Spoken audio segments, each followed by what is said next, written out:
All right. Hello. Here we are. Welcome to Dark Alignment. This is season 2, episode 5.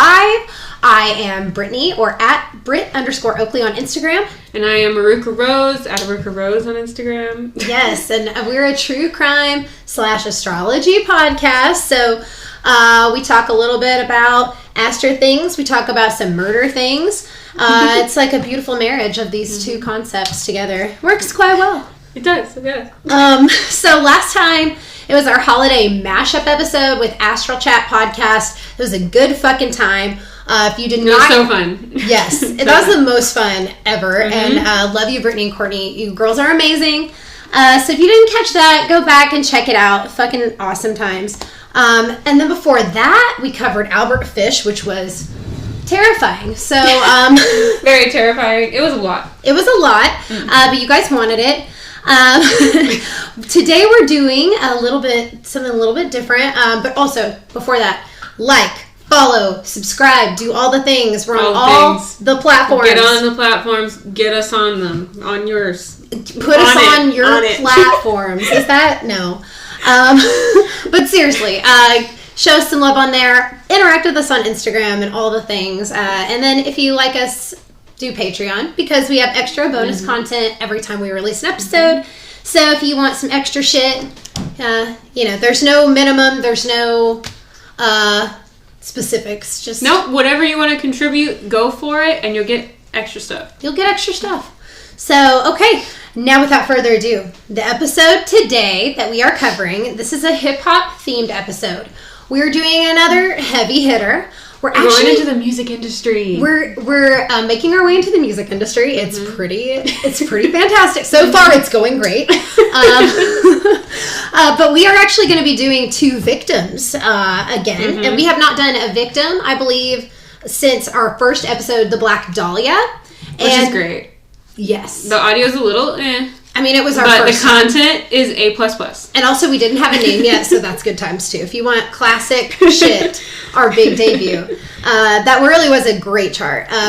But we are going to be covering Biggie and Tupac today. So, the fucking very controversial murders of these 2 amazing hip-hop artists. So, I guess we'll go ahead and just get into it. Go for it. So, my sources, Wikipedia, because, of course...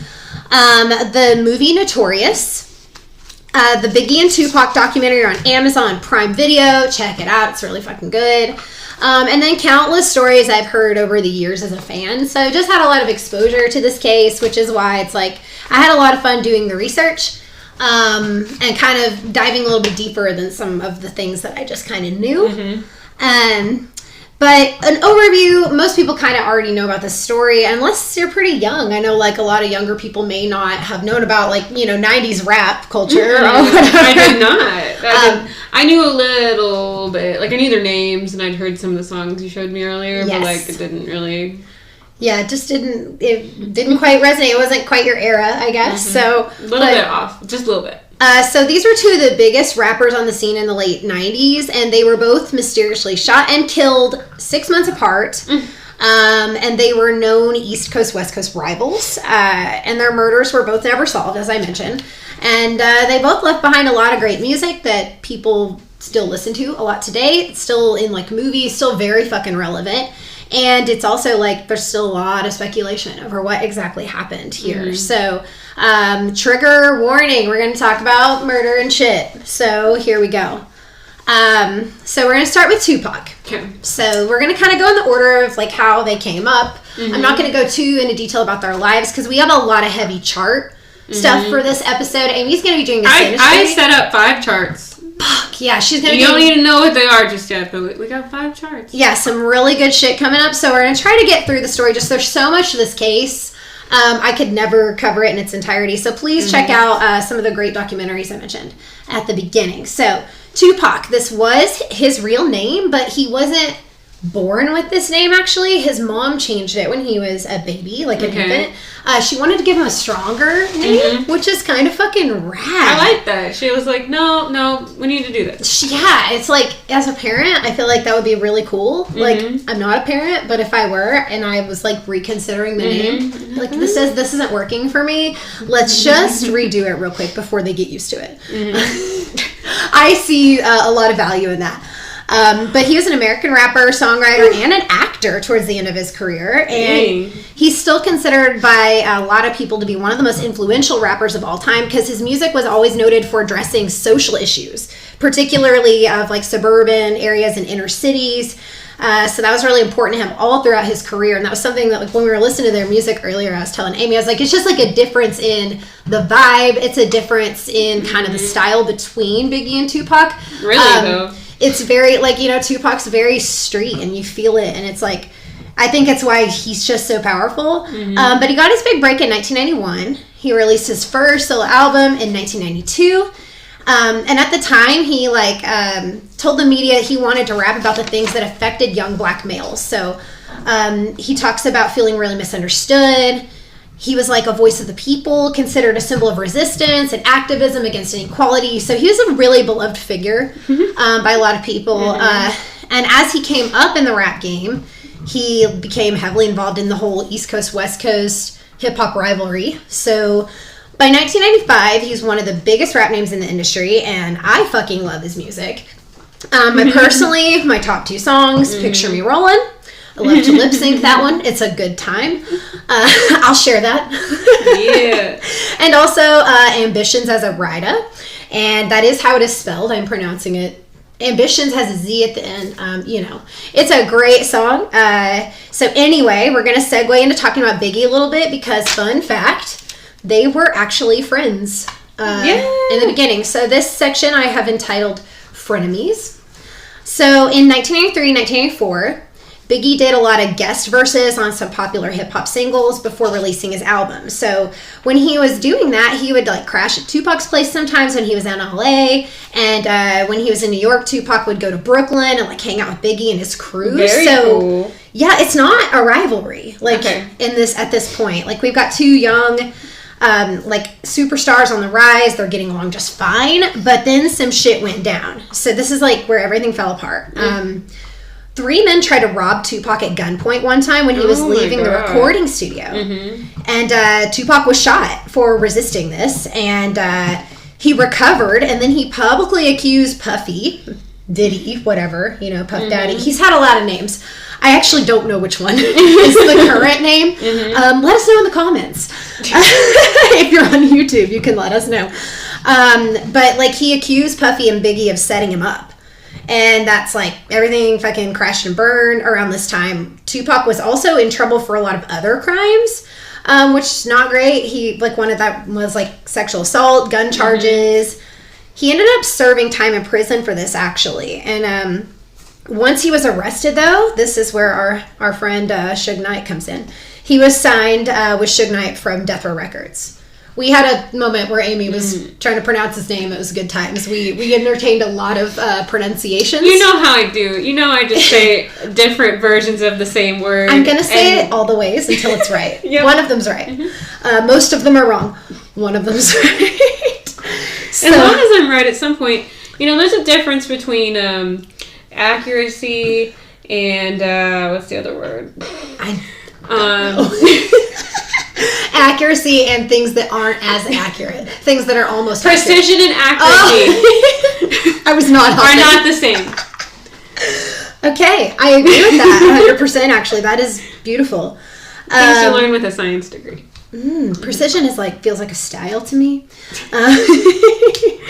Anyway, so he signs with Suge Knight from Death Row Records. And they really fucking hated Diddy or Puffy or, you know, with Bad Boy Records. They actually dissed each other on song lyrics and on stage performances. Fucking so Suge. This isn't fucking going great. And it was like a constant back and forth. So it was very much like public rivalry. Like they were slamming each other where it's like getting people riled up. People were talking about it. Yeah. Social media wasn't a thing back then. Right. I can't fucking imagine. It was all just media headlines. Like Right. And like it was more of like a lot of word of mouth and like seeing performances played laid back and shit, and like just word getting around. So fucking lots of intense shit, publicly like dissing each other, and now we're gonna get into the actual murder of Tupac. So we've kind of built the tension, led up to this like fallen friendship or whatever.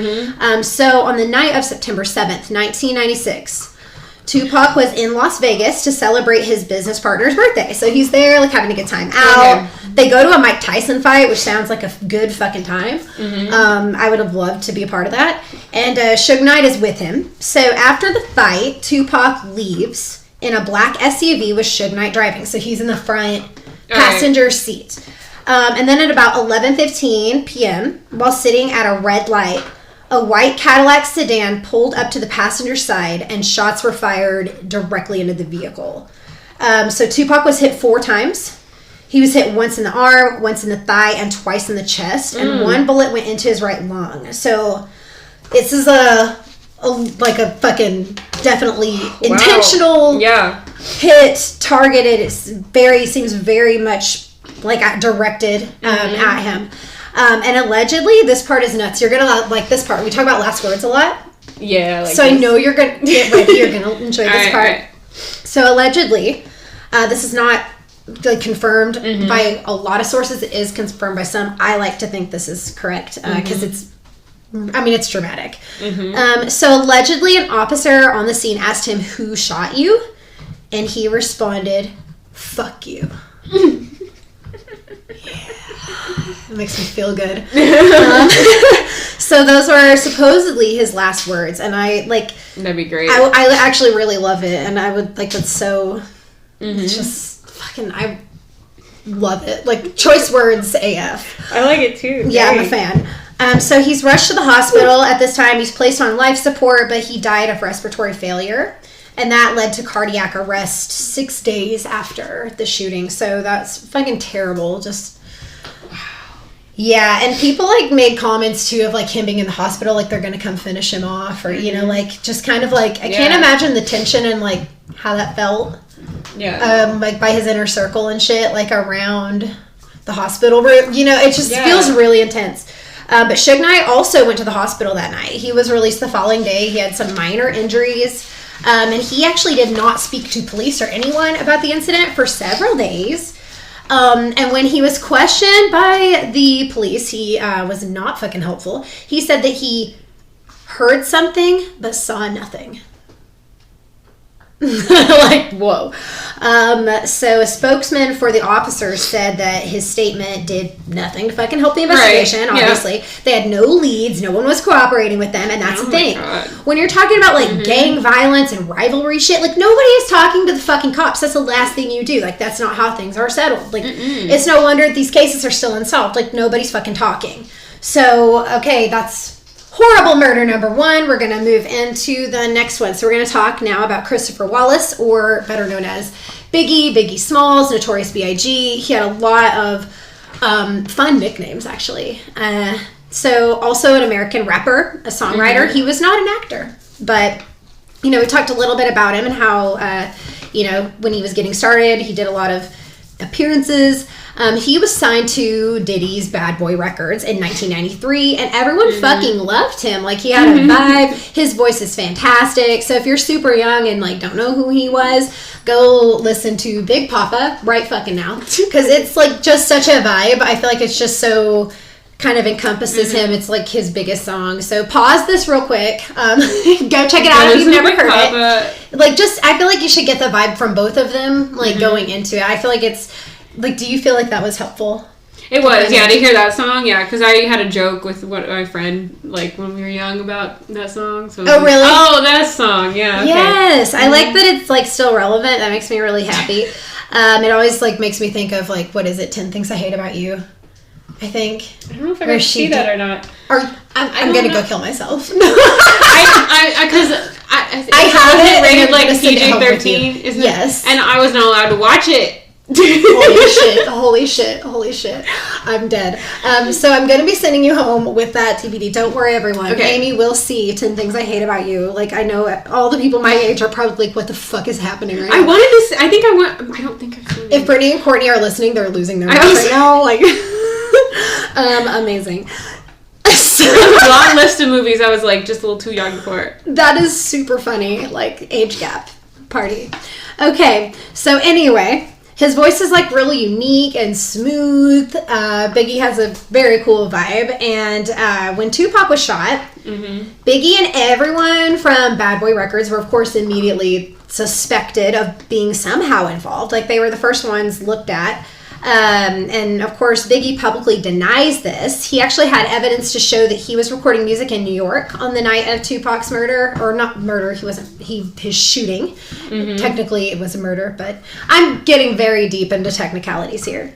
As I mentioned, he passed 6 days after the shooting, but yeah, that night, Biggie supposedly was in New York, and the shooting happened in Vegas. So there's no way he could be tied to anything formally. So when he was talking about the friendship they used to have, Biggie said that he was not involved in the initial armed robbery that caused the big riff. But it's quite a coincidence that Tupac was in the same New York recording studio as him when the whole thing went down. They were in the same place at the same time when he was robbed. So it's like, honestly, I'd probably think the same fucking thing. You know, if I'm in the studio, like, I would probably assume that as well. I feel like that's not far-fetched to make that assumption in under those circumstances. Doesn't mean that is correct. Yeah. But it's a very obvious, like, assumption to make. But regardless, like, the heat was on and the rivalry was so intense. Like, of course, people were going to suspect everybody in Biggie's camp. You know, so... Right. Now we're going to get to the death of Biggie Smalls. So we're going to fast forward now to March 9th, 1997. Okay. So we're 6 months after Tupac was fatally shot and killed at a red light. And then an eerily similar event took place. Another fucking coincidence, you know? On the night of his murder, Biggie attended the Soul Train Awards. Again, sounds like a good fucking time. Like, and then they went to an after party, as you do. Very normal. Like, everyone kind of left all at once, too. That's kind of like an entourage thing. So there was a lot of traffic. The streets were, like, packed with people. It wasn't like a empty street sort of thing. So even though it was around 12:45 a.m., like, there were lots of people out. And so Biggie's truck is stopped at a red light, and guess what happens next? Weird. Let's see. It's going to be a very deja vu thing, because now we have a black Chevy Impala pulling up next to his truck, and an unidentified African-American man dressed in a blue suit and bow tie, which is very specific, rolls down his window and opens fire. So, dang. Biggie's fucking shot. He was rushed to Cedars-Sinai Medical Center in Los Angeles, and he could not be saved. So just 30 minutes after the whole incident, he was pronounced dead at 1:15 a.m. He was only 24 years old. Like, Tupac was 25. So you have two very young, fucking talented up-and-comers with, like, they were just both hitting their peak and, like, had so much fucking ahead of them. And it was a big blow to, like, the entire hip-hop community. It was just a blow to, like, the whole industry and, like, all the things that fucking ensued after this were a lot of controversy. So we're going to get into this, and we're going to talk about who the fuck is Suge Knight. That was one of the things that, like, a lot of people who aren't familiar with this story. Wait, what? Yeah. I didn't know who it was. Yeah, maybe have not heard of him. Like, everybody, I feel like, knows who Puffy is, but maybe a lot of people don't know who Suge Knight is. So, this guy feels like a fucking problem right out the gate to me. He was the co-founder and CEO of Death Row Records, and he worked with artists like Dre and Snoop while they were coming up, so that's pretty fucking cool. But they both got the fuck out after Tupac was killed, so that was smart. I am, like, kind of on the fence of whether Suge Knight is, like, complete garbage or not. I'm just not sure. Like, a lot of other things outside of this case indicate yes, but, you know, I'm ready to hear his chart, actually. So, here we go. It kind of seems like he was a good friend to Tupac. Like, he paid his bail and helped take care of his family while Tupac was in jail, and he, like, signed him to a record label while he was still incarcerated. But then, of course, this is another point people make, is, like, Tupac was a moneymaker. Like, there was something in it for him, you know? Like, it's not like it was a selfless act necessarily. Right. But Suge Knight has also been in and out of jail for various reasons. he was the one who really had the beef with Biggie and everybody and like Bad Boy Records. And he was the one who made like a ton of public slams against the East Coast label. So it seems like a plausible theory that maybe like Suge Knight was involved and that Biggie's death was like revenge killing is a common theory. And then the two events are just too fucking similar to deny any sort of relation or connection. Like, there just isn't any solid proof. There's a lot of proof that Suge Knight isn't a great human because he's currently in prison for voluntary manslaughter. So there's that. But, like, more theories. So the common denominator in both cases is Suge Knight. There's a shit ton of fascinating conspiracy theories, but, like, I'm sure. The first version of the story is like Suge Knight allegedly had Tupac killed before he could cut ties with his label. So apparently he was going to leave Death Row Records. I'm not sure that this theory is great, but it's like interesting that Suge Knight was barely injured. You know, and Tupac was hit 5 fucking times. And also, another point to this is Suge Knight would have still been the one to profit from any music released after Tupac's death in this case, which that would have been a significant, you know, thing. And also, if this was really like set up by Bad Boy Records, as people kind of suggest, wouldn't Suge Knight be the main target? You know, or is it kind of like going after his symbol? That either way, it like seems really plausible. But the rumor has it that he conspired to kill Biggie right after to divert attention from himself in Tupac's murder. So another theory in the documentary, the one that is on Amazon that I mentioned, Biggie and Tupac. So this other theory stems from interviews with an ex-detective on the case. His name was Russell Poole, and he claimed that the LAPD conspired to cover up Suge Knight's conspiracy to kill Tupac and Biggie. So he suspected that other officers had worked directly with Suge Knight to kill Biggie, and of course, like, speaking up about this did not go well. Like, he was forced out of the department, and when he brought the information to his supervisors, like, he was immediately reprimanded and, like, given the boot, like, not having that, like. So it turns out his fellow officers had been working side jobs as bodyguards for Suge Knight and his record label, so they had a lot of, like, ties. And it's just kind of like a lot of like suspicion that officers were bribed to set up Biggie's murder and like help cover it up. And I don't know, nothing surprises me anymore, so I don't fucking know. And there are also, this is my favorite theory, number one favorite, that Tupac faked his own death and is still alive today. And this theory doesn't hold up at all, but I still really fucking want it to be true. And it's like a lot of that too is from like some of his song lyrics, because he does make a lot of comments like that. Yes, he had like a like Machiavelli was like very much a persona that he took on a lot, and he would talk about like his return and coming back. Like he talked about that could be so cool. He foreshadowed his own death in a lot of ways too. So that was like when people started really reading into his music that's where that theory came from, was actually from his music. He did come off very prophetic, you know, in the way that he like performed and everything. So I feel that would be amazing if after like fucking all these years, if he was still alive, that'd be dope as fuck. But y'all, that is the basic overview, not nitty gritty story, but basic overview of the murders of Biggie and Tupac. So I'm ready to chart it up right now. Let's chart it up. Let's chart it up. Man, we're back. We are back. We are ready for charts. We've had snacks. We've had, Amy's having coffee actively right now. I've definitely had like Twizzlers and stuff. Evelyn's here now, as we can see. She did so good the first half. She was such a good girl. We'll see how she does the rest of the time. Are you ready, Evie? Are you ready for charts? Oh, wow, okay. So good. So we have multiple charts. I'm not sure where we want to start. Let's start kind of how we did with the story. Let's start with Tupac. Okay. Just Tupac. Regular chart. These are the charts I have, just so you guys know. I have Tupac's birth, Tupac's death. I have Shuggy birth date. Suge Knight. This is great. I'm just going to I have Sugay's birth. Sugay's birthday. Birth chart. And then I have Biggie's birth and Biggie's death. So there's a lot of combinations we can do here. I didn't really take any notes because it's just a lot. So I'm just going to try to talk a few minutes about each thing, each subject. Okay. So what kind of stands out immediately to me. Alright, so first with Tupac. He is a Gemini Sun. Oh. And an Aries Moon. What? Mm-hmm. Okay, these were, if you didn't catch the crossover episode, again, those were both my votes for the most poor and unpopular places.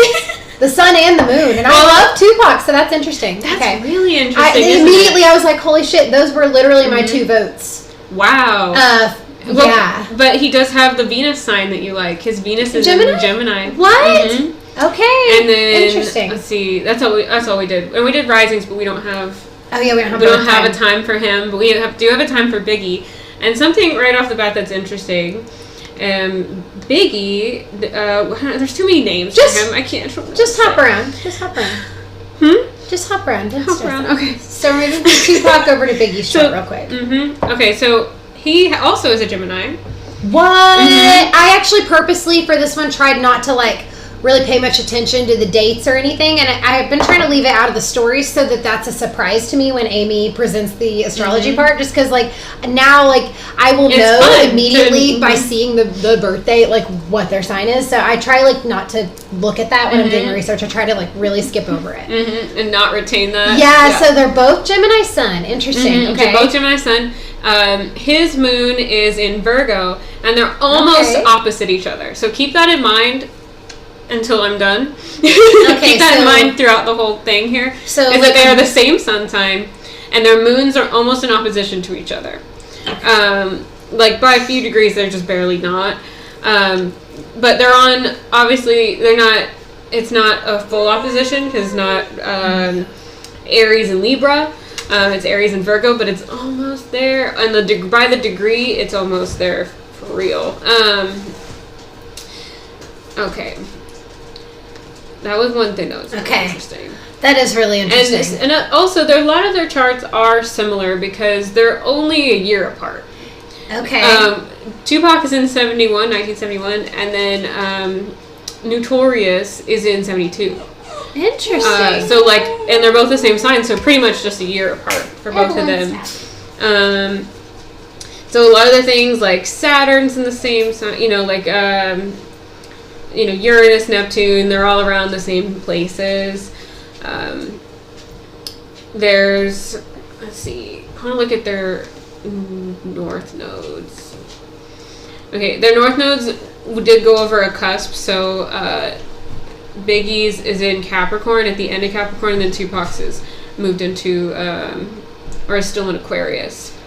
Okay. So they're motivated by similar, they have similar life paths, but slightly different, as far as destiny. And that really shows up too, in their really life. They were coming up around the same time. They were really kind of going in the same place with music, but not exactly. And a small differentiator is Tupac was getting to acting. That wasn't really something they were just similar, but not exact. It's pretty much what you're describing. Is you can really see that. And Tupac getting into acting, I can kind of see that coming through with Pholus being in Pisces. It's an extra energy in Pisces there. And Pisces can kind of be whatever they desire to be, whatever they want to be. They can come off in different ways because they can embody the different energies really easily. Right. Because they spend so much time exploring all these other energies. I'm familiar with this. Bringing it, all encompassing those energies. And then also the South Node being in Leo. Ooh. Okay. There's a comfort in self-expression. That's what he's used to. That makes sense. So that that makes it easier to be an actor having some kind of Leo type of placement, because then you're ready to perform. Also with acting and music and things like that, there's a lot in Gemini actually. And Gemini, as we know, can be put on different faces for different needs as they want to portray themselves to their little groups, their communities. So I've actually heard a lot of famous people end up being Geminis. that it's just kind of that persona, like you said, like they can kind of take on anything. They Gemini can adapt, and Sagittarius, a lot of. Oh yeah. Britney Spears. I have. Yay! And Billie Eilish. I also found out recently that my girl Anna Nicole Smith, also Sagittarius. I love Anna so much. Someday we're gonna do her chart because that's definitely I think, even though it's not like crime, it falls into dark alignment. Yeah. A lot of big musicians, Billie Eilish, Brittney, and Miley. And Miley's Sagittarius too. That's awesome. There's probably a whole bunch more. I'm not thinking of at the moment, obviously. But. I love this. We should do a segment like Patreon. We could do a little, on our Patreon. We'll make a music industry video. Yes. Maybe after this. Yes. For our music industry episode. That's good. We're gonna stay on theme. We're gonna stay on brand as usual. Okay. All right. So another thing that's really good for like acting and linguistic type of fame, like if you're gonna have a big career in something where you need to communicate or you need to memorize lines or you need to think on your feet, Mercury being in Gemini where it rules is amazing, and he does have that. Oh wow, so he's like master communicator. You can see that. And it's conjunct the sun, and it's conjunct Aries as well, which it's like a foundation for him. It's a really comforting place for him to be like that. For Tupac, it's I'm glad his mom changed his name. She fucking felt that from day one. That's so awesome. That's something I was gonna say too with the name change. I wish we had a birth time because I bet you his first house, like that name change is shown somewhere in his first house. You can see stuff like that. You can definitely see stuff like that. That's cool. I don't think I can figure out where it would be. What if he's like a Leo rising? Like, I want to speculate. Like, what do you have a vibe?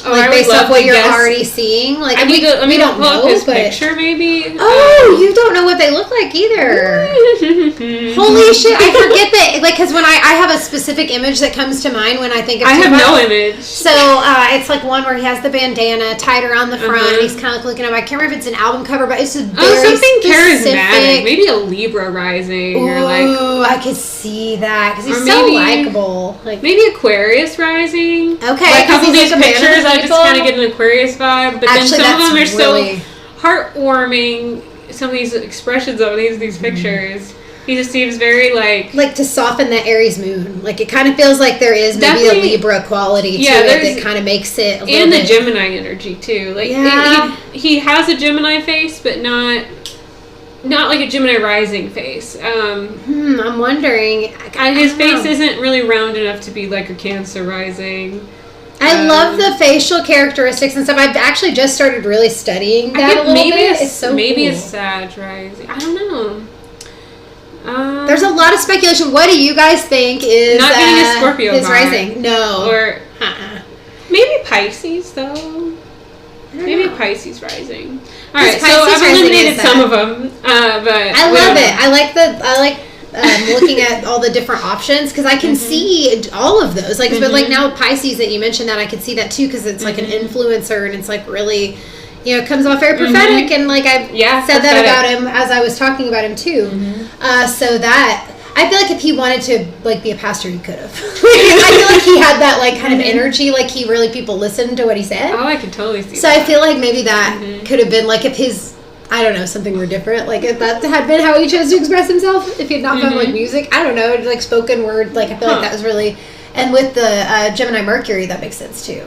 Oh yeah, Gemini Mercury. You're able to really think quickly on your feet, be witty, love this. And this is so cool. If you're gonna memorize lines for stuff, if you're gonna have to like, his mind is on his side. His mind is like part of his like whole personality because it's conjunct the sun like that, and it's in the same sign, and that makes it a lot easier for him to kind of like flow like that. And then Venus being in Gemini as well adds a lot of like care and value to himself and what he enjoys. So that's really great too. A lot big Gemini stellium for him. Saturn is almost there. It's in Taurus. I'm going to compare that to Biggie's. Okay, let's kind of move over to Biggie. I'm kind of going back and forth just because I want to. I went back and forth in the story too, so they cross over a lot. So I feel like that's kind of the flow of how the story told. It's funny that's how you're feeling the vibe of the chart, because I felt like it needed to be told the way I structured it, and I don't know why. Because normally, I think it made sense. Yeah, this is good. So it's flowing. It's flowing. Yeah, just going with the flow, because part of it is I just really want to accentuate how many similarities and like interesting things they have. That's cool. Because their case is so similar. Right, everything that happened was and their charts are very similar. So crazy. And there's a lot of similarities going on. Like they probably had a lot of synchronicities between each other that they maybe weren't even aware of. Right. This reminds me of my coworker, and she's got this friend who they started talking. He lives in another state, but it'd be like all these random synchronicities, right? Okay, like, oh, I'm hungry. I think I'm gonna go make some cereal at like 7 p.m. at night or whatever, and he'd be like, oh, I just made cereal. You know, like stuff like that. Yeah, just like he probably, and I looked at their charts, and they were a year apart, like this too. Wow. I think they were a year apart. It feels like it was like the same timeline, but slightly adjusted. Yep, like it's exactly. Like just a little tweak to the timeline can like. That's right. And I did like a little thing, and then I was like, there is so much in common. I wrote out all the conjunctions and all the things, and I said, this is not like, it'd be different if you guys were like born very close to each other the same year. Right. Like, but to have a long time difference and still have so many things in common like this on the chart too, like it's really going to manifest in your life like a lot. Like I have a childhood friend who's my birthday twin. We've known each other all through grade school. I'm from a small town, went to a small school, so we were always birthday twins, and we still laugh about it. And he actually, I charted him recently. He asked me about it because I had been posting a lot of stuff about like, you know, astrology, and he asked me to chart him, and we have the same sun, moon, and rising. Love it. We were born almost at the same time, but I was born in a different state. But had I been born in our hometown, like that I moved to on my first birthday, like we would have had fucking identical charts almost. It's so crazy. My sister has a birthday twin. They were born within hours of each other. I need to get both of their charts together. Cool. This is so fun. Yeah. Do you have like a birthday twin that you know tell really us well? In the comments if you do. And have you ever looked at their chart? If not, and you want to get a chart reading and see it, let Amy do it. She's so good send at me this. a message if you have a birthday twin and you can get their time and location. I would love to do like a whole series, maybe like a birthday twin type series of research or something, or maybe a series. That'd be really fun, actually. Something where I can compare all these birthday twins and how many synchronicities you had in your life. A research project. I would love to do a research project like that. So definitely send me that information. Help us out with this fun new research project we're doing. It's a spin-off. I have decided I am doing a new research project. This is good. Okay, anyway. So back into their charts. On Notorious's chart. I love it. I've called him like 17 different things. He has a lot of names. Orius has Mercury. Oh I can't every time you laugh and interrupt the whole thing. Sorry. Oh my gosh. I'm gonna get it together. I know I'm hilarious, but you're gonna have to calm down. Just too funny. Okay, no, but okay. Mercury, he has it in Taurus here. Okay. And then he has Saturn conjunct the Sun, which is interesting. Like looking at how different their flow was and their energies as a personality, as like an ego, as a being. Having Saturn conjunct the Sun is a lot different than Ceres and Mercury. So Saturn sounds rough. It can be rough. It's conjunction. It's not a square, so it's not just a conflict, but it does whatever Saturn is next to. It really restricts and wants to put a structure and a discipline to. But the Sun is like the Sun. It wants to just exist and express itself and be like, you know, exuberant, living its best life, things like that. And it sounds like it could be productive, though, kind of. With it could Saturn be productive, there, so maybe? you get pros and cons. Okay, yeah, always. Like you would have a feeling that you always need to keep in some kind of rigidity with your own self, with your nature, with how you express yourself, with your physicality. There's also restriction in that, so they might feel like you're never reaching your potential, like you've never, or you can't, if you had Jupiter there instead, for example, that's such an expansive planet, it would be like, wow, I'm just overflowing with all of my energy all the time, and I can do anything I ever wanted. Sounds like a much nicer place. And it's very different. Yeah. And then psychologically, this can show up as depression. I could see that for him, you know, like I could feel that you can kind of think about it in like just the stark contrast between like what Tupac put out and what Biggie put out, and like kind of the difference in vibe. His is a lot slower, is a lot kind of is very different. It is. That's what I was thinking too, and the fact that he has Mercury in Taurus rather than Mercury in Gemini. Like when you listen to their music and how they get in rhythm and speak, like slower. Yeah, it's slower. It's more methodical. Like Taurus, it's more. That gave me chills. That was like I started really thinking about that, and it kind of gave me chills. Ooh, isn't that weird to think about? Because it's so much of how you communicate yourself. And I feel a lot of energy with this entire episode. Like I was feeling it a lot while I was telling the story, and I'm feeling it again. Like, ooh, yeah, this is good. Slow but steady with Taurus energy, and with speaking and thinking, that's how he's gonna do it. And then with Tupac, it's in Gemini. It's like quick, let's let it witty, very like here we go. Like it feels like that so hard. Like I'm feeling it. Oh, I feel that so hard. I love this. If you're gonna look at musicians, absolutely look at their Mercury placements. Because that's literally their craft, is how they think and sound and communicate it. Yeah, like how they articulate themselves is going to be. I'm really especially interested right now in musicians with their Mercury in retrograde. I'm really interested in them right now. Ooh. Have you come across anyone specific that like comes to mind? A couple, like people we know, but yeah. I gotta know later because I'm very interested in just kind of like having an example of this. Just to, like, with it in retrograde, it becomes more internalized, and you get more like moody, like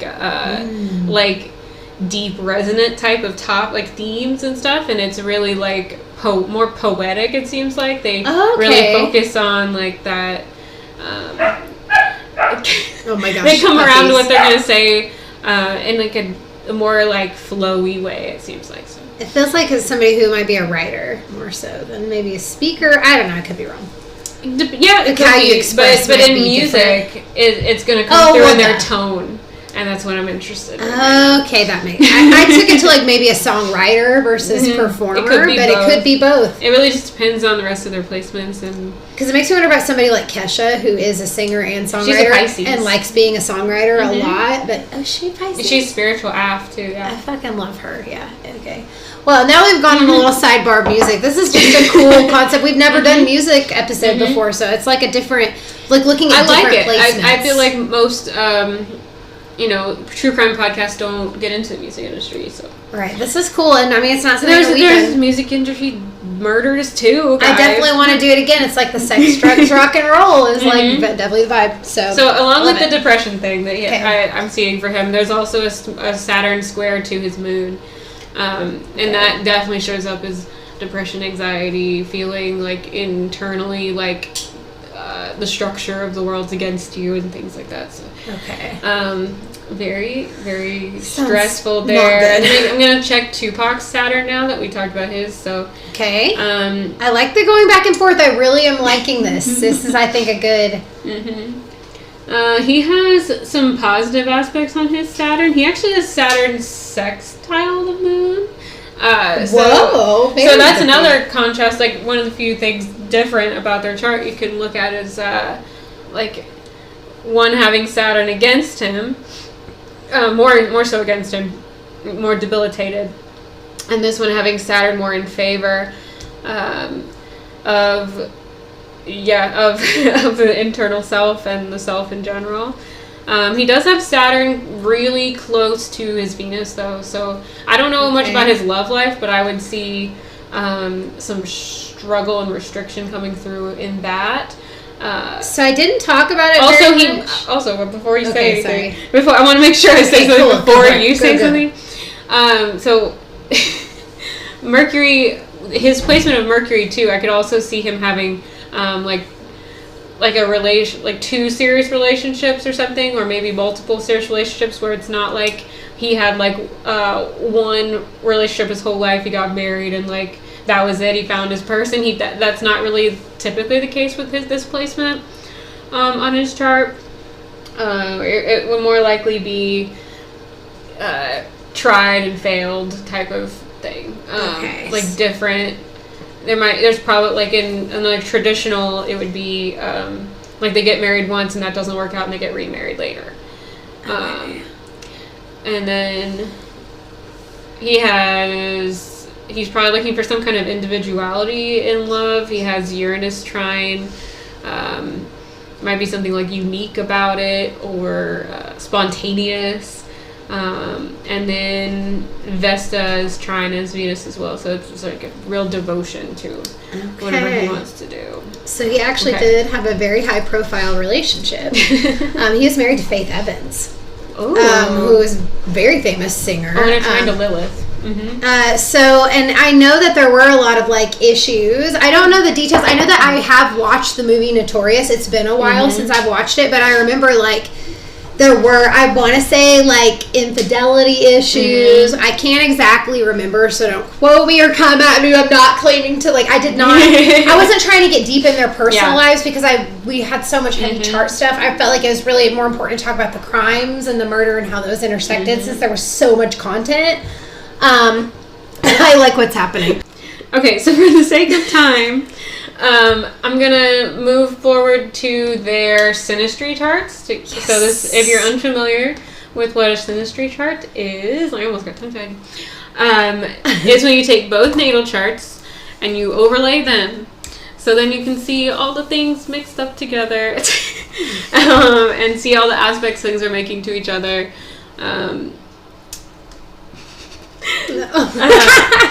All right, so on here, first of all, like I mentioned, same sun sign. We've got the moons just about opposite to each other. Chiron is in the same place, so they both suffer from like physical trauma, trauma of aggression. Okay. You can probably see that in their past. There's also some kind of ego loss or identity loss probably at some point. Maybe not an identity, Yeah. Just go with it. I was like, well, I questioned myself and decided no. Right. Let's see. They're, I want to look at, where's the other one's Vesta? We have Vesta squares. So whatever they're like devoted to at their core is in conflict with each other. So I could see like, with the Gemini nature and their and having so much in common and on the rest of their chart, and having a similar Chiron placement, you can almost like trauma bond. Like there's a lot of ways that they would easily get along. Right? Like, but then at their core, they probably disagree on like what they're devoted to in life, what they really truly feel is of value in life. That kind of makes sense, especially with like the way they like started with a friendship and then it like kind of turned into like there's all this conflict and kind of like differences in values is what it seems. I mean, obviously there was like a rift there, but I feel like that riff wouldn't have been, if you just know somebody has your back, you're not going to suspect them even if they're at the same place at the same time as you, but if you feel like there's something, like if you were in the same place as me at the same time and something awful happened to me there, I would never be like, Amy, God. It was definitely Amy. Like, you know what I mean? Like, right.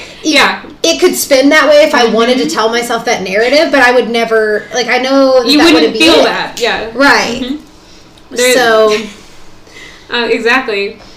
And which one said that they thought the other one was involved with Tupac is the one who suspected Biggie of being involved in his robbery where he was shot, which started the whole fucking whole problem.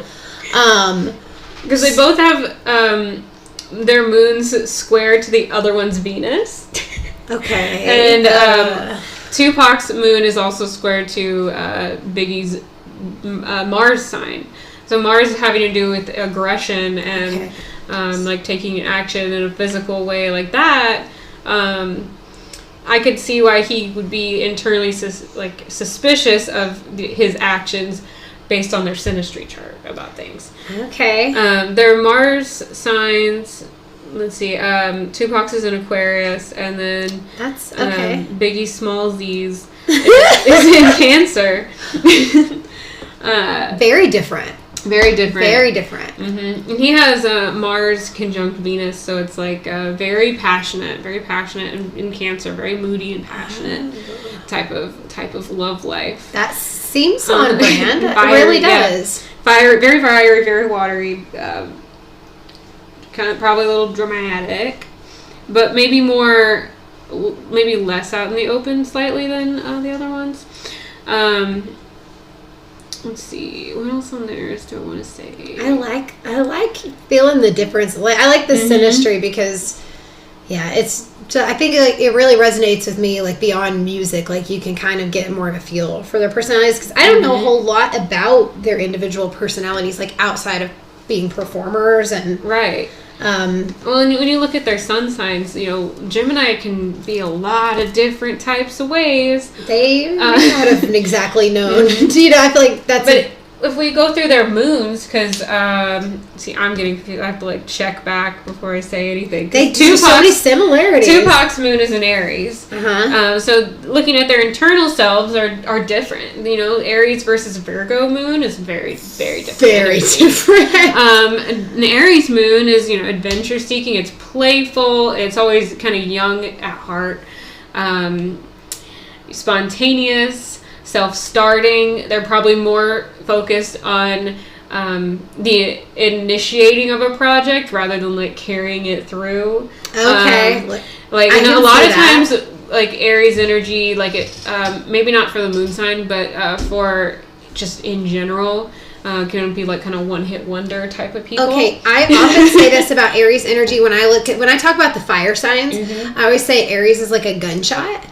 And that it's like Leo energy is more like an active fire. It's like a dancing fire. Like and Sag energy to me is like a slow burning coal that's like that deep, intense, like long burning coal. Like that's similar to what I say. Yeah, that's how I've always felt about the three sides. But Aries definitely feels like gunshot, explosion, like fucking fast, furious, but not necessarily like that stamina versus like Sag energy to me, which has that. To be on fire for like a, Yeah, to carry it through like that. So... And Aries moon is also more combative because they process their feelings through Mars, with the Aries ruler being Mars, and the moon being about how you process emotions. This really brings it like, we process our emotions with Mars, with anger, with warrior energy. Okay, and so a lot of them don't feel good about doing that, and they like to just try to avoid their feelings. But if a musician probably is using that partly to express feelings. So, and tying in with like the Gemini Sun and Gemini Mercury placement, he had so much fiery passion, like that warrior energy, like in the emotion, it carries through in the way. And I know you heard it, just hearing immediately in his music, like the way he speaks, like the power behind it. Right. And then compared to Biggie's, who has the moon in Virgo, where Virgo is more about the follow through, and finding a routine is literally Virgo energy. It's more practical. It is intuitive, but it's more grounded and fastidious and critical. Virgo moon seeks security through patterns and analysis. I love it. Wanting to care for others and really be of service internally with it, especially emotionally. It's more of a light energy where Aries is more aggressive, reactive. More driven, and you can see how they approach in the music. It's so different. Yeah, it feels very fire versus earth. I mean, you can feel it like. Oh yeah. All right, so we wanted to look at your favorite name to say. I'm just deciding how I was going to say it. I know. I'm ready to hear how you're going to say it this time because you've been really giving me good stuff. Oogie, oogie. Sugi, oogie, oogie, night. Oh, man. Sugi night. Because I don't remember anything about his, like, birth stuff at all. It's, like, total surprise. I'm ready. All right, he's an Aries. Okay, all right. He's at the last degree of Aries, the final degree. This can bring in, like, kind of a Taurus-y influence on his sun sign. And his sun is conjunct Venus and Vesta. And whenever the Vesta is conjunct the sun, it really creates this effect of you are your biggest priority. You are devoted to yourself, to yourself, to your happiness, to your being. Okay. So it can be good and bad. That's what I was like, at first I thought, okay, that's rough, but then I was like, oh wait, but if that's an evolved placement, that could be like being your highest self and like living really great. And then if it's like a really poor, Yep, exactly. It can be hot garbage is what it can be. And Venus being conjunct the sun too, self-love, good and bad. Like it has a high resonance and a low resonance. Right. And then he has, don't have a birth time. His moon is in Sagittarius conjunct the south node. So moon conjunct the south node. You have this on your chart. I was gonna say I feel like this sounds really familiar. Like I should know what this is. Like I feel like I kind of do, but please talk about it. It can come through as issues with the mother, and also that in your past life or in your past, you had a lot to do with feelings in the mother and moods, and really focused on emotional things. I do remember this now. It can also show going through major phases of rejecting your feelings, of you not wanting to be in your feelings anymore, of it not really serving you to keep being like that. Because it is your south node ultimately, and you don't want to live in your south node. You want to integrate what you have learned that can move you forward into your north node. Okay, I like this. I like the refresher on the south node because it's like one that I don't think about too very much. Like I feel like I'm more north node focused, as we should all be. But yeah, but you don't want to aim for the south node. For like you sure. see, I wrote mine over there on my chalkboard. I noticed so that I could remember it. Like it's perfect. I really tried to like get better at learning. But Suki Man didn't make music, right? He's like a producer. I guess. What did I say? CEO. That's right. CEO of Death Row Records. Yes. That's correct. Awesome. I'm gonna say I'm not really getting musician vibes so from his. So he's not making it, but he's like producing it. He's involved with the structure of it. Okay. And the structure feels Taurus-y. What is it called when you the distribution of it. Oh, okay. Yeah. Right, yeah. Marketing and things like that. He has. I'm trying to think of what to talk about that relates to our story on his chart. He was in the car, right? Yeah, he was absolutely in the car. I mean, I guess I think about do you feel like he was scheming? This is where I'm torn because I feel like, okay, so if you look back at him making sure that he was taking care of Tupac's family while incarcerated. He actually was like, I'm going to go ahead and sign you to a record label while you're incarcerated. I'm going to shell out this money. I'm going to pay, I'm going to pay to get you out. I'm going to do all these things for you financially. And to me, it feels like there was always something in it for him, not like I'm just doing this out of the goodness of my heart. I feel like it might have been he was his own first priority. Exactly. And that's what you're saying here is I'm like, that does kind of lead me to believe like he was only looking out for number one. He doesn't seem like an evolved energy, especially like he's still in prison for like doing garbage things right now. So he's not like somebody who's had like a really great moral compass, really great I feel like he's a person who could do some crooked shit. Obviously, he's been caught doing it, and convicted for it. So it's one of those things where he could have been scheming the whole time, just like knowing he wanted Tupac on his label and knowing like I can have a one up on him, I can have a hold on him because I'm going to do him all these favors. You know, he's going to have this loyal. He's trying to like, it feels like he's trying to buy loyalty in a way. Yeah. And like bring it in this like, again, it's like real scheming and calculated because there's definitely something in it for me looking out for myself, but I'm trying to make it, pass it off as something else in this like devoted friendship. Like it feels so, but it also does feel like he did care about him too. It's like, because I do feel like maybe he was involved in like the Biggie stuff, like, oh, how dare you can't kill my friend, like, fuck you, I'm gonna get you back, kind of.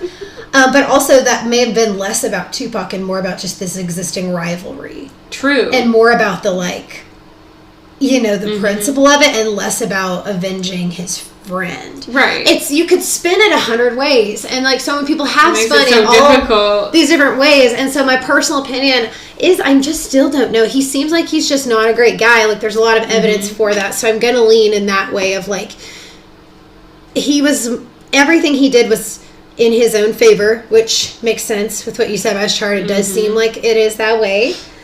But I don't know that he was like scheming in a malicious, intentional way. It's just like always like his, maybe. He was always like that, maybe. Here's my impression from the chart. Okay. I want to hear your rundown because that's just my vibe. So, alright.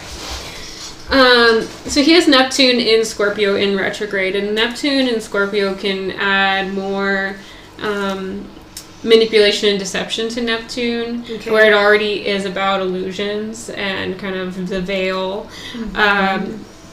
And it is trine over to this little conjunction he has in Pisces. It's a water trine. He has Saturn, Aries, and Chiron there. And Chiron, you know, is obviously like your traumas and vulnerabilities and how you heal yourself.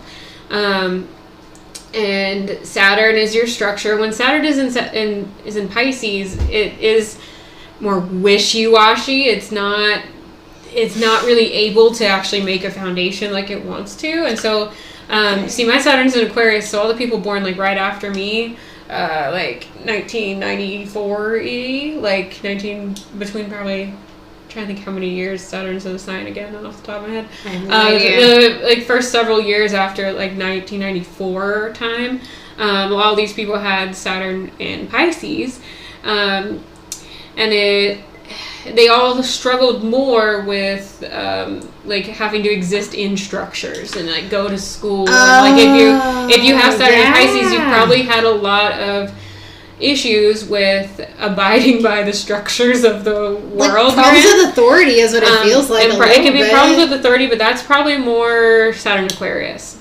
Rebel energy. Yeah, rebel energy. That feels right. Yeah. Okay. So they're probably upset about it more than like irritated and wanting to innovate it. Pisces Saturn is more like, I'm upset about it. Like, so like, and I want to escape from it. So this is this is more like addictions, escapism type of territory.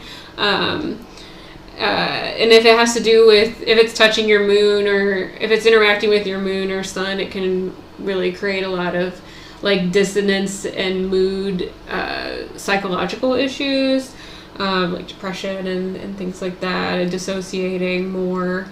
Just throwing that out there. He does have Saturn square the moon, which is on the south node. So there's definitely these bouts of him being kind of faltering and trying to live in this like rigid structure of the world and create something for himself. Dogs. But being in the music industry really adds that little bit of fluidity.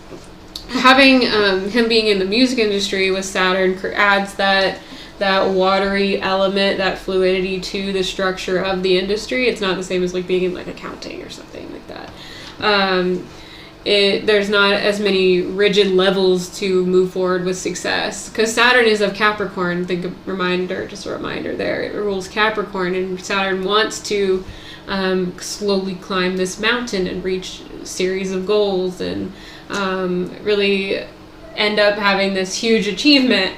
at the end. But with Pisces, it just doesn't work. They get lost, and you kind of just like trip over yourself over time, and you kind of get a little bit of a structure, and then it all washes away. I can see that. I would not difficult. Would not want my Pisces placement to be there. Like, and he has Aries there as well. This is almost like this is also his foundation for love type of space, and Chiron, where he has his traumas and things like that. He really probably went through some kind of massive mental, emotional health issue. I wonder what it was. Yeah. So there's definitely something there. But what I'm looking at as far as him being deceptive, there's a trine from Saturn and Chiron and Aries over to that Neptune placement. And this shows that the structure he created in his life is trauma based. So that means it's not. It's either going to be him healing others or bringing others down out of a trauma response. And then having it trine to Neptune it means there's a perfect flow of energy between those two placements on his chart, with deception and stuff going on. From there, it's like he can really create a structure for himself to be deceptive as he feels. Ew.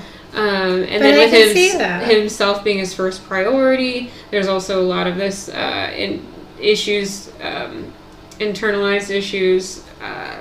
He has a grand square on his chart of the Pisces conjunction, the north and south node with the moon, and Mars, Uranus, and Pluto over in Virgo. Having that grand square just really shows that this is such a huge part of his life path, this interaction within his chart. This is intense. This is like one of the big arcs of his journey in this life. And it's also related to this weird, I'm saying weird because Uranus is involved. Okay. Plutonic, death-related, Pluto is there, and like aggression energy. There's like a hidden element of that with Pluto too. So I think that all of those little planets right there really show a major part of his arc as well. So it's his life story, you know? Yeah. Like when you want to tell his story. I wish I could see his midheaven. I wish I could see all their midheavens, which should show what they're really known for. Right. We could do have biggies. Oh, yeah, I forgot we have his birth time. Did you say, I know you said it on our breakdown, you actually said it on the podcast. He's a Pisces rising. Mm-hmm. Okay. Biggie we looked at their... Because you thought Cancer initially. I thought he was like a Cancer, but then Pisces, yeah. And then you did have a guess for Tupac. I really think Tupac's is a Sag. I really think he's a Sag rising just based off of his face. And like his energy, that makes sense to me. Like, because I feel like it's more fire. I feel like... But it's a different fire than like his Aries moon. It just, I could see it being. I really think it's a Sag rising. I want to know everybody else's guesses if you have to guess. Yes. I was gonna look at Biggie's midheaven real quick. Oh yes. As in Sagittarius. Wow. Okay. And he has Jupiter there, so he's known for his like expansion and growth, and it's in retrograde, so it's more internalized. Probably it has more to do with like his inner growth, his inner connection to the world or spirituality. Him like really working his way up to the top. Man, they're both so young. Capricorn. When I think about like them working their ways, I'm like, they were 24 and 25. Oh, like, they were. Such a fucking bummer. Yeah. I always thought when I was so young, I thought all these people were so old. Well, because to you they were. To me, they were so old. Like, but it's one of those things where you just really think about what I was doing when I was 24 and 25. I was certainly not making hit records. I was certainly not number one in the rap game like I wanted to be. I was giving it my best shot. No one was into what I had to offer. So I think I'll look at their death charts. Yes. No, first I want to talk about the commonalities on their death charts. Okay. So with the death chart, do you do it like you do a Synastry reading where you overlap them, or are you just doing I've done that before. Okay. I can look at it in a lot of ways. I actually know, okay, for Columbine they had the same death time, so that was like an easy one to like look at both. This I don't know if it makes. I don't know. I'm just interested in hearing similarities. I'll tell you what I'm doing. You just do your thing. I just this is the most interesting, which is why I pulled this first. Is their deaths overlaid because their deaths are only 6 months apart. Right. And there's a lot of weird similarities with their deaths on the surface level. On every level, there's like weird synchronicities going on. Like on the surface level, you know, like, oh, they're born about a year apart and they died about a year apart. That's weird. They both were shot to death at a fucking stoplight by a fucking sedan at the parked like sitting duck after leaving an event late at night with another person. What? Very weird. It was both the cities. There were Las Vegas and Los Angeles. All these like famous lost cities. Major lost cities. Only 3 hours away from each other, too. 3 hours away from the same area of the planet, really. Same time zone and shit, I think. Yeah. I don't. Actually, pretty sure it is. I don't know. I'm bad at time zones. I'm not going to claim to be good at them. Why did I even say that? Okay.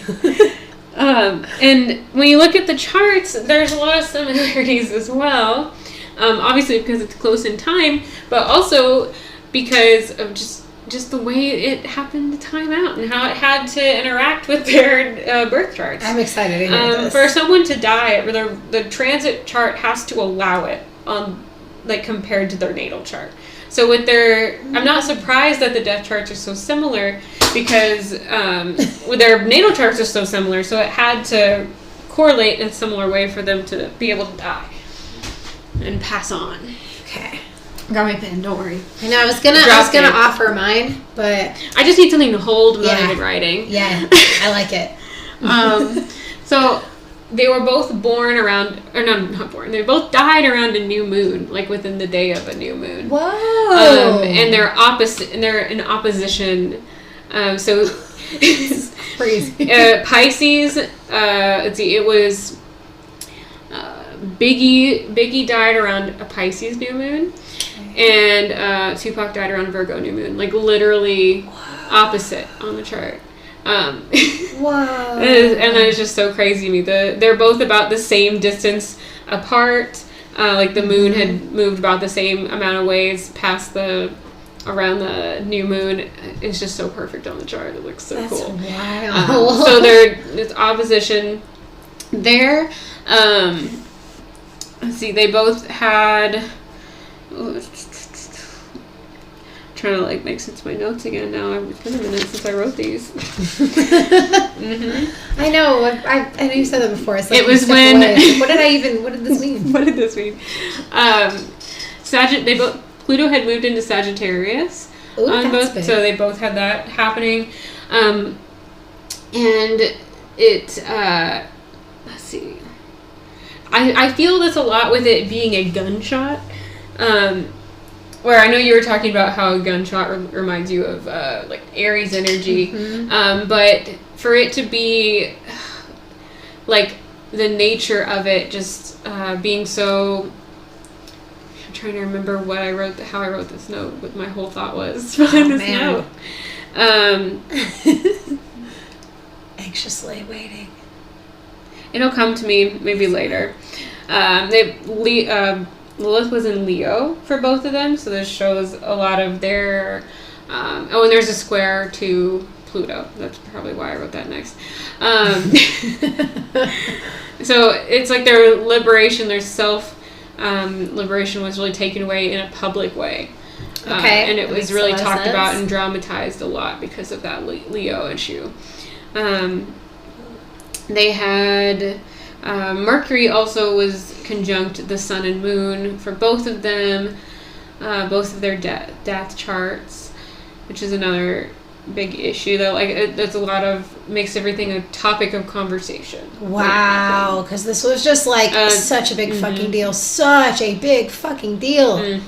Like, oh my god, and especially the way like tabloids and stuff were different then. Like social media didn't exist then, but like tabloids did. And when you think about before we had social media, we lived and died like essentially as a culture by like tabloid and like print media was so big and like, you know, watching the news and watching MTV and, BET, and all the different channels that would have been, like, covering this entire thing.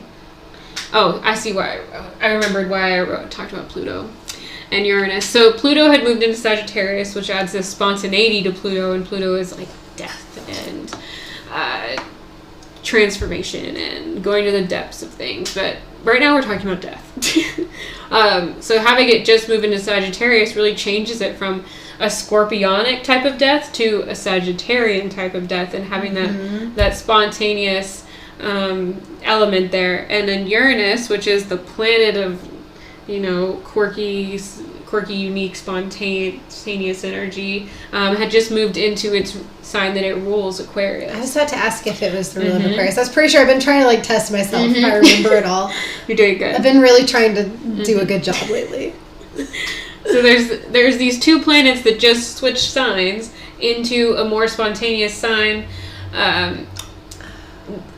in their death charts, matching. So it's like this ambient energy behind their deaths was just like ready to allow this to happen whenever all these faster moving planets lined up correctly. That makes so much sense, because I have that Capricorn and Pluto, like Scorpio place. Like I have those two placements in my chart, so I'm like right before this era, like of where the energy was like changing, but the planets changed signs at this time.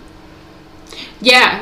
I was like wait, what? Like when we're talking about how it switched over into like those two more fire energies, I have the in my chart the ones like right before that. Yep, so I feel like, oh, what a shift! Like and that's very different. Yeah, I feel like I know those other energies. Like they feel familiar. Because my Uranus is in Capricorn too, and then my Pluto is also in Scorpio. So it's like right before that energy shifted into a whole different. Like, and I feel like if you lived through it, you feel that you felt that shift. Did feel really shifty at that time. Like I remember, this is so weird. I was a 4th grader in 1996, and I remember at the time being like, "This is the year," and I remember being like, "This is the year for music," which is so weird. I was such a weird kid. I was really Pisces. You were picking up on a lot of energy. I was so into music and so into like pop culture. I was so into everything that was like all about this time. I was like 8 or 9 years old. That's so into it. And then Biggie would have died like right before your birthday. Yes.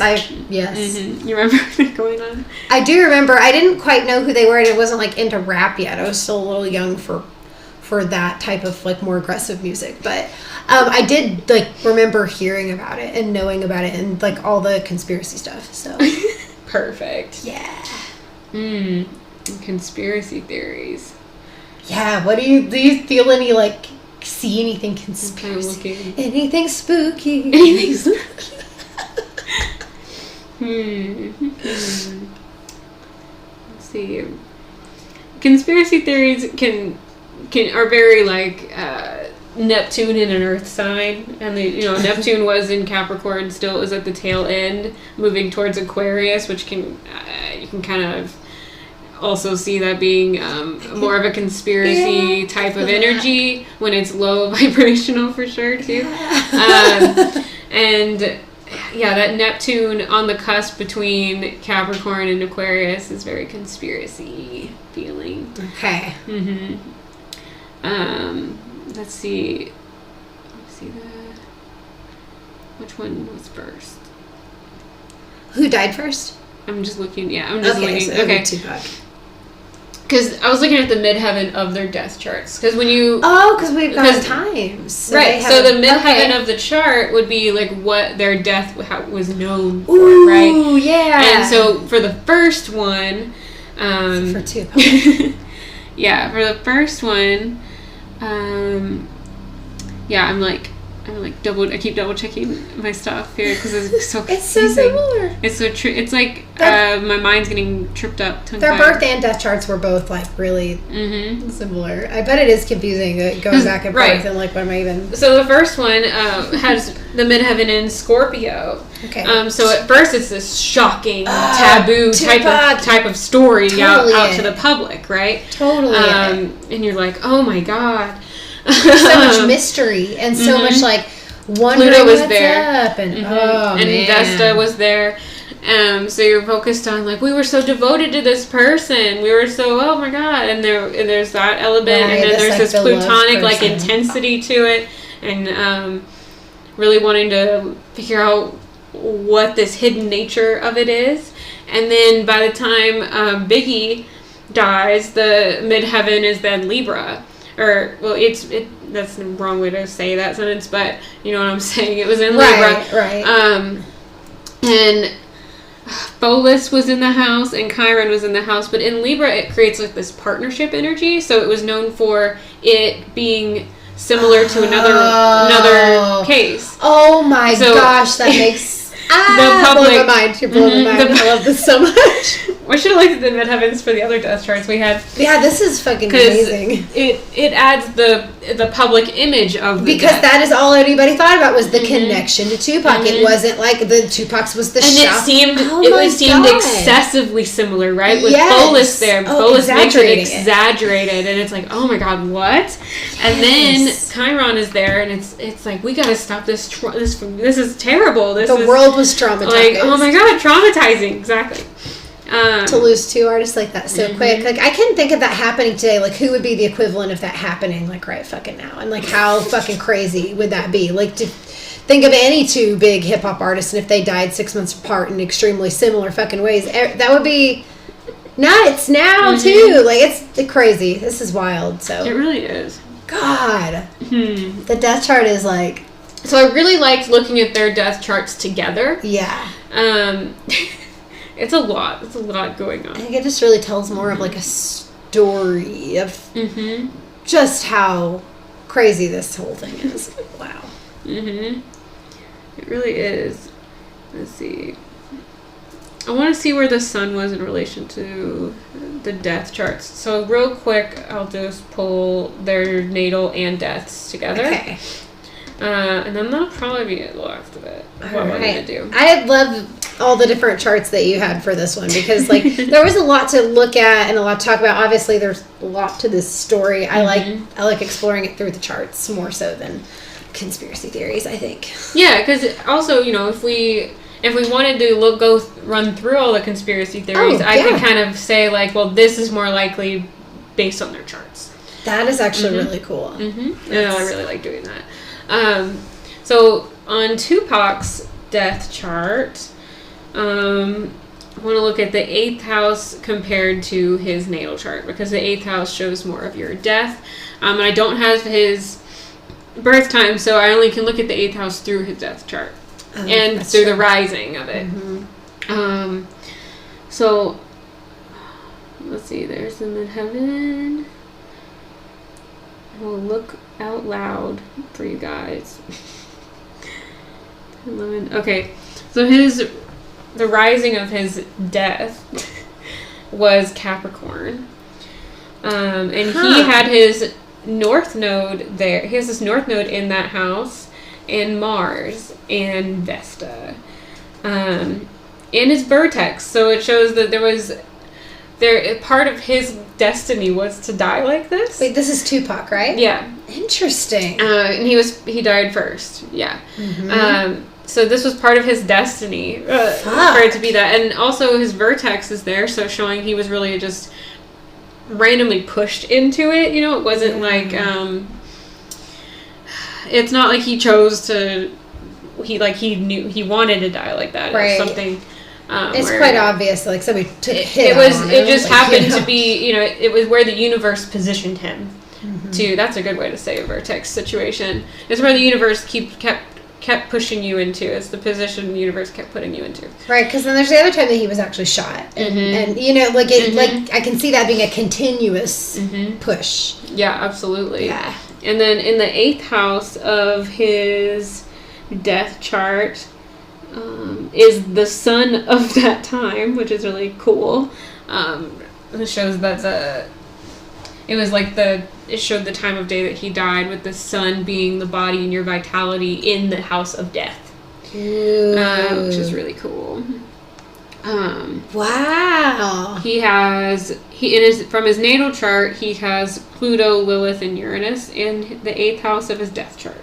It's like I'm saying a lot of things. But this shows that Pluto was in the 8th house of his death time. So, like, Pluto was in the house of the sign it rules. It's like death on death on death on death is what it feels like to me. It's like Scorpio and death, and there was death on death. No, and Lilith was there in Uranus. Uranus shows that it was unexpected, spontaneous. Lilith brings in this manipulation aspect. So I'm not, that could show up a lot of different ways. The spookiness of that. That's what it is. It really could. It shows a lot of spookiness. Spookiness. All right, and then I'll switch over to other one. Okay, let's go to Biggie now. All right. Big A. Big A. Big A. I love it. You're cracking me up. Big A was that sounds like big gay. Biggie. Biggie. You can say it French. Biggie has the rising of his death chart in Sagittarius on his midheaven, which is insane. It is in right a degree after his midheaven. So he is known for his death. Before anything else, I said Jupiter was also in his 10th house in his midheaven. But before that, he's known for his death. Man, that's crazy. Crazy energy going on. It's like death overshadowing everything you've done in your life. It's like your death just fucking... To a lot of the public, it may. That's a wild concept. Which is funny, because didn't I recognize the Tupac song, but not the Biggie songs? Opposite. You recognize the Biggie song because of I did. Papa. Oh well, you were like, "Oh, I know this one. I know this one." And then Tupac, you were like, "This isn't what I expected at all," because you expected it to be similar to Biggie because it was it all came out around the same time. I did expect it to be similar, and it's not similar at all. And I like both of them. I liked both of them as artists and still like both their music. I do resonate more with Tupac, I think, but. Yeah, it's very different energies. And for his death to be the second one, though, I could really see why, Biggie's people are really knowing him for the death more so, because it's like, what? Right. It was so crazy. And then the 8th house of his death chart, we have the South Node in Aries in Leo. And the South Node being in the death chart shows something to do with the past, we're looking back to something else. We're looking back to something else, like the other guy's death that was just about the same. So crazy. And then Ceres is there, which has to do with foundation and comfort. Is his vertex also in that house? It is. That's so cool. So the other one had vertex sitting in a strong place on the death chart, and he does too. That's so crazy. He was just thrown into it. Similarities across the board. But I do have Biggie's death time, so I can look at his actual 8th house according to his death chart, which is... yeah! I keep forgetting his birth time every time. We got birth time for this one. So which is in, is it the same place as... Oh my god, probably. I'm going to go ahead and say probably to whatever you're about to ask. Pull up the other one's death chart. You just keep saying the other one. And so now you're going back to Tupac. I just keep translating who the other one is. Thank you. I'm trying to help. I don't have much to offer in this department except assigning names for everybody. All right. Helping you differentiate. Similar placements. Okay, I gotta switch back so I'm not getting too confused here. I bet it is confusing. Again, these it's a lot of charts and a lot of similarities. Yeah. And okay, so we have that.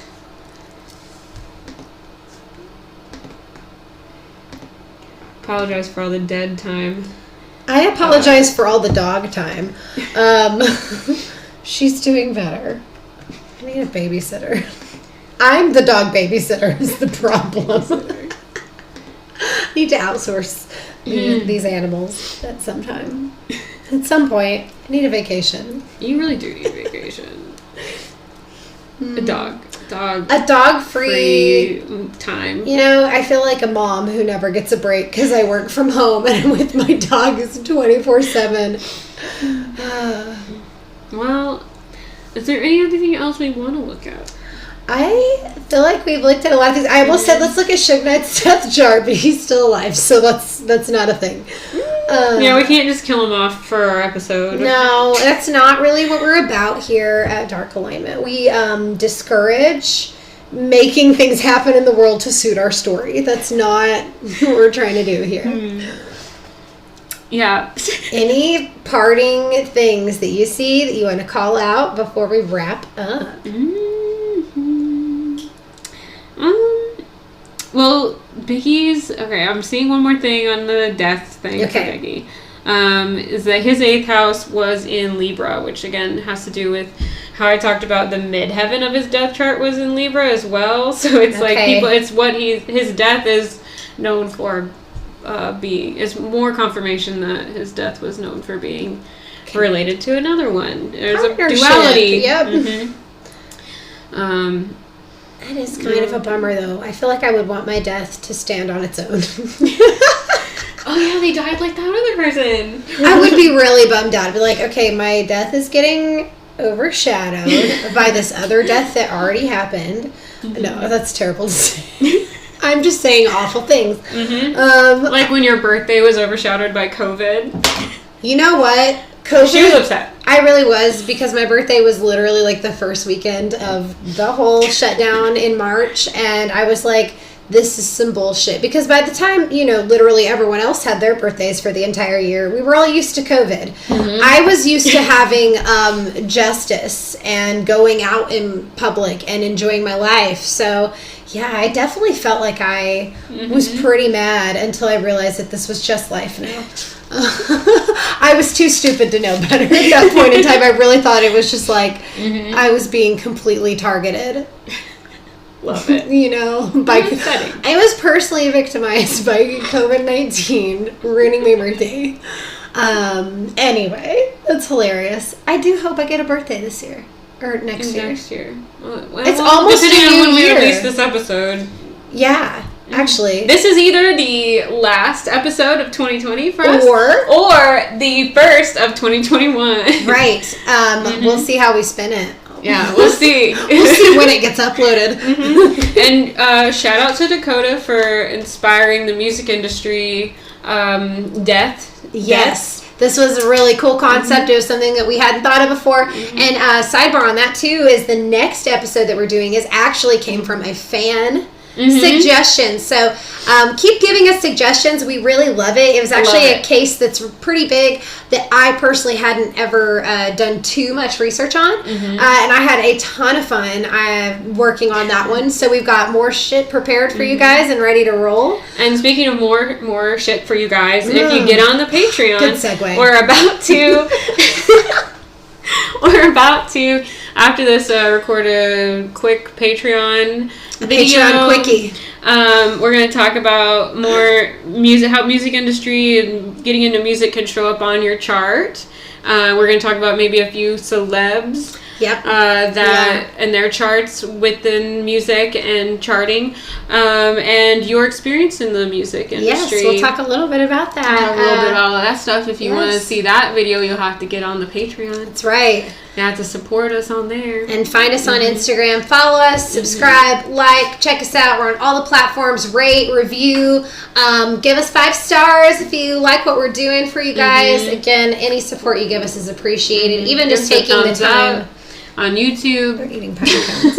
Even just taking the time out to listen. We're so happy you guys are here. Y'all are fucking awesome. It's been another fantastic year of doing this podcast.